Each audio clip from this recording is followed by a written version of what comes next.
আপনারা দেখছেন TV ATM বাংলার প্রভাতী সঙ্গীতা অনুষ্ঠান গুড মর্নিং বাংলা। আজকে আমাদের মধ্যে উপস্থিত অল ইন্ডিয়া রেডিও শিল্পী মাননীয় রঞ্জন কুমার দত্ত।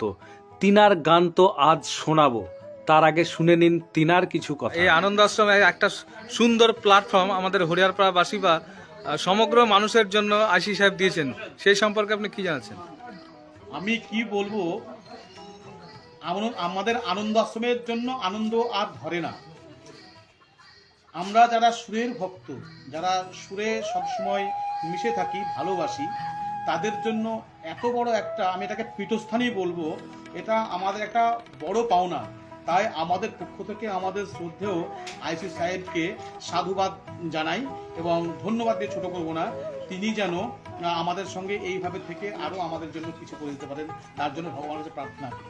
আমি মাঝে মাঝেই আসি আমাদের আনন্দ আশ্রমে, এবং আমি এই আনন্দ আশ্রমে যে একজন নিয়মিত শিল্পী হিসাবে মঞ্চে আমরা গান করে বেড়াই, তো খুবই ভালো লাগে। আমাদের সঙ্গে মানে গুরুজনের মতো যিনি তৈরি করেছেন আনন্দ আশ্রম, শ্রদ্ধেয় আইসি সাহেব শ্রী অরূপ কুমার রায় মহাশয়, সঙ্গে আমাদের অন্যান্য শিল্পীগণ যেমন গুরুজনের মতো রয়েছেন, শ্রদ্ধেয় আমানত ভাই থেকে শুরু করে সবাই রয়েছেন কাছে। এই যে দেখুন আপনারা, আমানত ভাই আমার সঙ্গেই আছে। মানে আমাদের এই পরিচালনাটা, আনন্দ আশ্রমের যে পরিচালনা, সেটা কিন্তু পুরোপুরি দায়িত্বে, মানে চালানোর দায়িত্ব এই আমানত ভাইয়েরই। তাই আমাদের পক্ষ থেকে, আনন্দ আশ্রমের পক্ষ থেকে তাকেও জানাই অনেক অনেক সাধুবাদ। তিনি যেন সারা জীবন সুস্থ থাকেন, ভালো থাকেন এবং আমাদের এই আনন্দ আশ্রমকে প্রতিদিন এইভাবে চালিয়ে আরও যেন অনেক দূরে নিয়ে যেতে পারেন।